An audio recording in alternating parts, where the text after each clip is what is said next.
Assalamualaikum warahmatullahi wabarakatuh. Pada kesempatan seminar pada pagi hari ini, saya merupakan pemateri utama. Perkenalkan, nama saya Yumaida Adilah, NIM 18002198, jurusan Administrasi Pendidikan S1, Universitas Negeri Padang. Dan sekarang sudah semester 6. Alamat saya di Pasaman Barat. Baiklah, saya mengangkat materi seminar pada pagi hari ini yaitu problematika manajemen berbasis sekolah. Sebelum kita masuk ke problematika manajemen berbasis sekolah, tentunya kita harus mengetahui apa itu manajemen berbasis sekolah. Menurut Undang-Undang Nomor 20 Tahun 2003 tentang Sistem Pendidikan Nasional pada bagian penjelasan pasal 51 ayat 1, manajemen berbasis sekolah atau madrasah adalah bentuk otonomi manajemen pendidikan pada satuan pendidikan, yang dalam hal ini kepala sekolah atau madrasah dan guru dibantu oleh komite sekolah dalam mengelola kegiatan pendidikan. Itu dalam Laili tahun 2011. Jadi, manajemen berbasis sekolah adalah suatu bentuk manajemen di mana pemerintah memberikan otonomi atau tanggung jawab yang lebih besar kepada pihak sekolah untuk dapat merencanakan hingga mengelola kegiatan pendidikannya untuk meningkatkan kualitas pendidikan dengan melibatkan seluruh tenaga di sekolah sekaligus masyarakat sekitar secara mandiri dan terbuka. Ada beberapa problematika dalam manajemen berbasis sekolah, yaitu antara lain yang pertama, kesiapan sekolah dalam melaksanakan KBK. KBK ini merupakan singkatan dari kurikulum berbasis kompetensi. KBK ini telah dikenalkan di sejumlah sekolah. Namun, setelah dicermati, tingkat kesiapan mereka belum memadai seperti yang dituntut oleh KBK. KBK adalah kurikulum yang disusun berdasarkan standar kompetensi. KBK adalah salah satu komponen pendidikan berbasis kompetensi. PBK sebagai sistem tersusun dari rangkaian komponen-komponen yang saling terkait secara hierarkis sebagai berikut, yaitu standar kompetensi, kurikulum yang dikembangkan berdasarkan standar kompetensi dan disebut kurikulum berbasis kompetensi, penyelenggaraan proses belajar mengajar yang mengacu pada KBK, evaluasi berdasarkan standar kompetensi, dan sertifikasi untuk menyatakan penguasaan kompetensi pada tingkat tertentu. Yang kedua, yaitu belum optimalnya partisipasi atau dukungan stakeholder.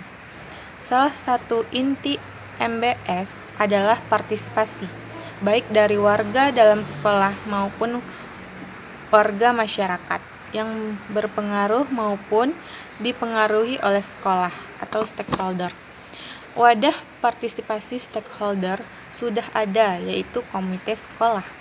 Namun, dukungan real dari mereka, baik intelektual, moral, finansial, dan material, masih beragam.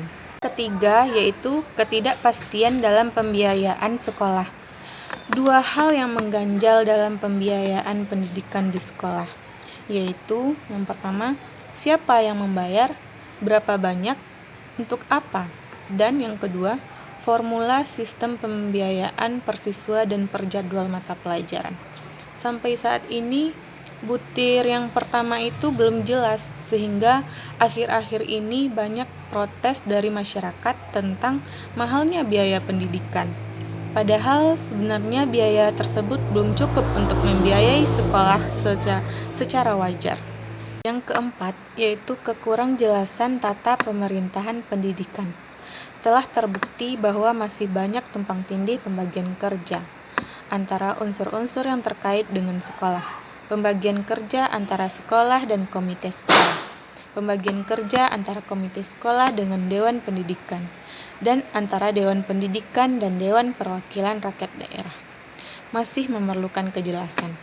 Jika demikian, tata pemerintahan dalam pendidikan akan kurang mendukung terhadap implementasi MBS. Adapun solusi dari problematika manajemen berbasis sekolah, yaitu perlu penyusunan panduan pelaksanaan KBK yang lebih akurat, di mana perlu sosialisasi KBK lebih intensif melalui lokakarya bagi seluruh unsur yang terkait dengan implementasi KBK, dan perlu dukungan sumber daya manusia dan sumber daya selebihnya dapat berupa dana, sarana prasarana.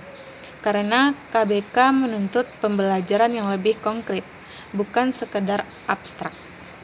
Realitas dan bukan artifikal. Aktual dan bukan sekedar tekstual. Nyata dan tidak sekedar maya. Dan ini semua hanya bisa dilakukan melalui pendekatan pembelajaran learning by doing, mastery learning, dan contextual learning yang jelas memerlukan sarana dan prasarana. Kedua, perlu dilakukan advokasi melalui pertemuan-pertemuan. Perlu peningkatan partisipasi stakeholder dalam berbagai kegiatan sekolah. Perlu publikasi melalui media tertulis atau elektronik. Perlu komunikasi secara intensif melalui berbagai media. Perlu digalakkan transparansi dan perlu peningkatan realisasi dengan stakeholder melalui berbagai event. Yang ketiga yaitu perlu segera dicari formula sistem pembiayaan per siswa dan per jadwal mata pelajaran melalui pengkajian atau penelitian yang dilakukan secara intensif. Best practice tentang pembiayaan pendidikan dari negara-negara lain, khususnya menyangkut formula funded system. Perlu dikaji secara elektif inkooperatif.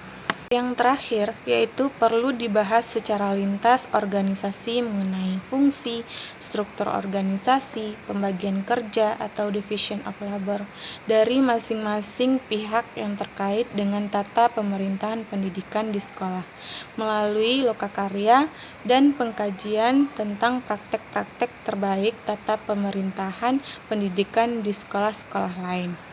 Baiklah, sekian materi dari saya. Apabila ada kesalahan, saya mohon maaf. Saya sudahi dengan wabillahi taufiq wal hidayah. Wassalamualaikum warahmatullahi wabarakatuh.